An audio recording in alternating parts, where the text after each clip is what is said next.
Jason Nelson. I said that kind of weird, didn't I?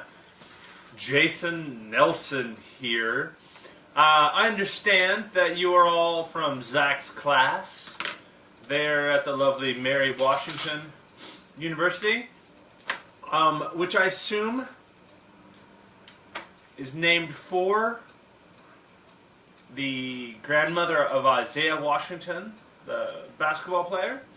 I think that's exciting. You know, Isaiah Washington was a really good basketball player, and his grandmother, I'm sure, was a very nice woman. And so you naming your entire university after this gentleman's grandmother is awesome.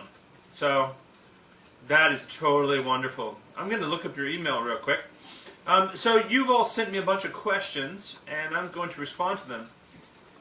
Right now, I am in Australia. This is my... Actually, you know what's funny? I don't even have an office. Like, this is not even my office. This is my girlfriend's, partner's, whatever you want to call her. We live together. This is her space. I just use my laptop wherever. So this is my office. Here is this laptop. I have some coffee and a dog. And that's it. The rest of this crap is hers. So, including these glasses. Which are awesome. Alright, let's look up Zach. I have allergies, by the way, so you have to excuse me. It's in the morning here in Australia, which would be your evening. We're way ahead. There's good old Zach Whalen. Is that really what he looks like? Did you get a haircut, Zach Whalen? Your picture looks different. It's shorter. I don't know. Alright, so let me answer your questions. First question is... This is from Joey. Now, you won't know this, but I actually did an earlier version of all of your answers, and it didn't come out because I was doing it outside, and the camera lens was against the camera. So the whole thing was ruined. I spent a long time making it, and it was ruined because of this.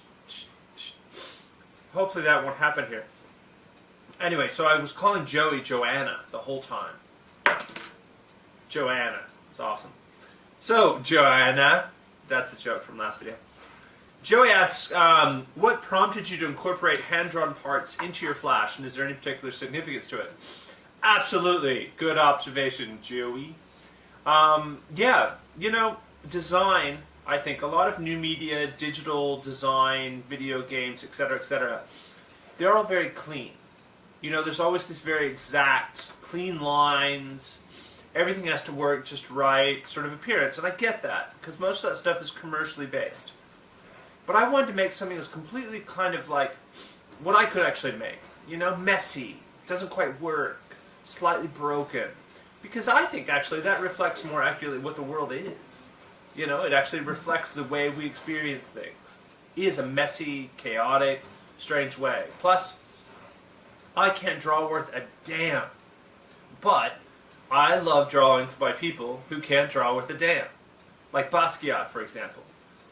I can't really draw, you know, but he's a famous artist because he just drew what he saw in his brain. And I think if you can do that, then you can actually communicate something. That made no sense. We'll move on. This is from Chris Jen. It's an awesome name, Chris Jen. It's like you took Chris and Jen, you smashed them together, and then you made a name out of it. So that's pretty awesome. What's my dog doing? I have a 16-year-old Aussie Terrier. It looks like Toto. I'll show him to you later.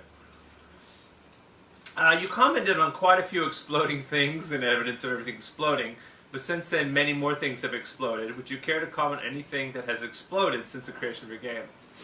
Chris Jen, you like the word exploded. I can see that. I as well do it.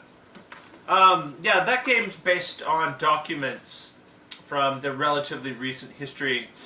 Documents that I think represent some moment of explosion, some moment of change, some transitional moment. You'll notice at the very end of the game is the pizza box patent, which I think in a way is kind of a new type of explosion.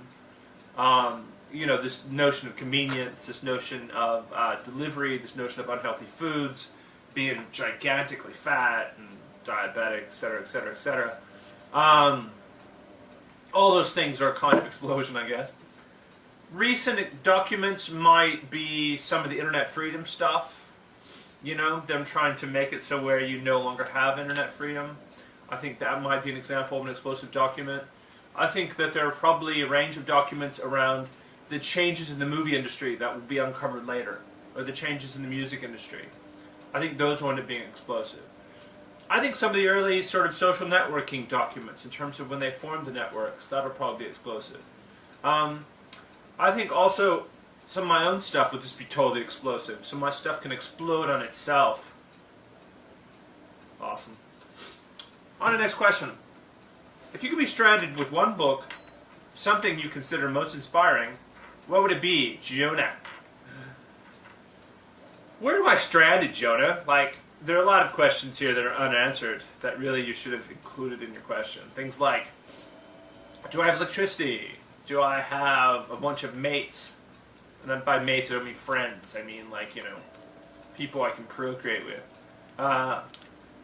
Does it have refrigeration? Is there food? Are there sharks? Are there bears? Are there bear sharks? Are there shark bears? Are there cars? A whole bunch of questions I have for you, Jonah. But if there is no electricity, and there's no food laying around, and I'm just stuck someplace, well, to be honest with you, I could probably give a shit about literature at that moment. I'll probably want a survival book. Like one of these wacko survival books that say, this is what you eat, this is what you don't eat, this is how you fish, this is how you cook human flesh, this is how you eat your own foot, whatever. That's what I will want to have. But if I have all the fancy amenities and all this other stuff, and I'm just simply stuck someplace, I would go for a collection of science fiction short stories. A big fat one. Like, if they could take two of them and glue them together, that'd be good. And probably from the 50s, like late 50s. Short stories, not novels or even novelettes, but short stories. Science fiction short stories from the late 1950s would be awesome. That's what I would take. Alright. What software do you use to make your games? Shannon has 3 N's in her name. So if any of you in class are N deficient in your names, like you don't have N's, go to Shannon and she will give you an N. Because she's awesome that way. She likes giving out N's. I don't know what that means. I apologize, Shannon. That sounds weird. What software do you use to make your games? Micromedia Flash. Oh God. Shows how old I am. Adobe Flash is what I have used in the past. That is what I've used. In fact, I am making one last game in Flash. Flash is an amazing program, not for making web pages really, but for making art games and artworks. It's great. It's amazing what you can do with it. But Apple has killed that. So because Apple has killed it, I have to move on. So unfortunately, I'm having to go to other programs. So I'm looking at things like HTML5, which incorporates jQuery, which is a form of JavaScript, maybe Ajax, but more likely WebGL, even Unity 3D, although Unity 3D looks kind of goofy to me, but whatever.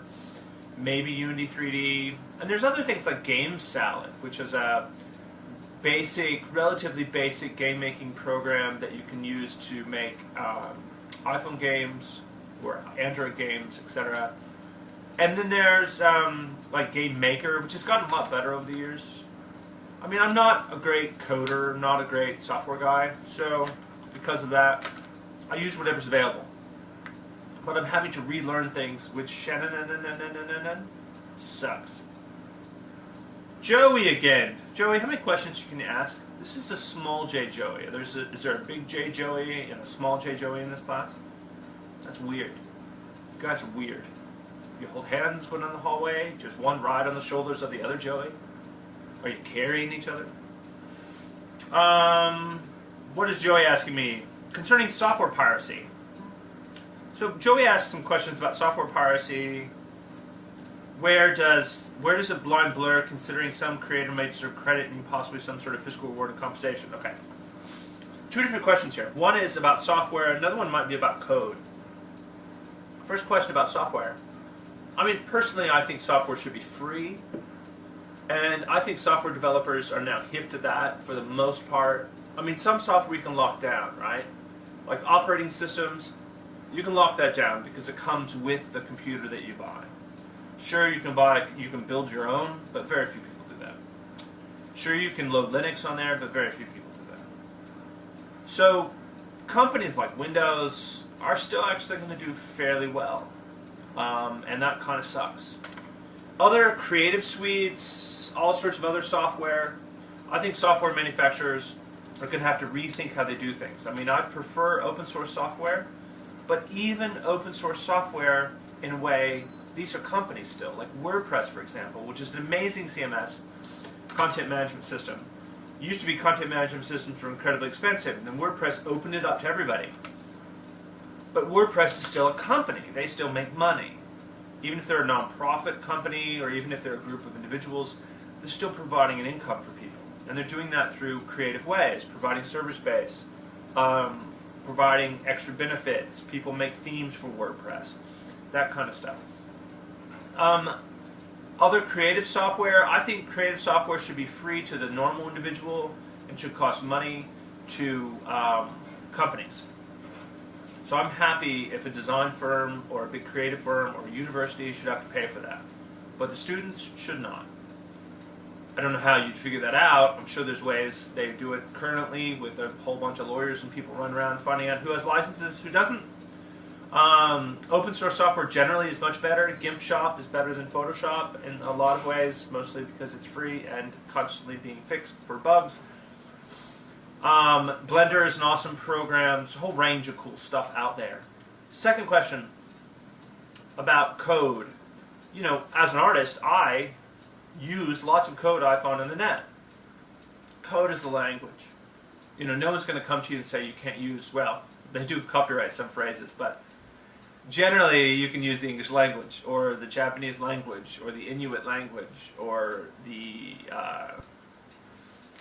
Farsi, or Mongolian, or whatever. And because of that, I think we should be able to use code. And I think we should be able to play around with it, borrow it, steal it, share it, recreate it, rethink it, etc., etc., etc. Where do people deserve credit? I don't know.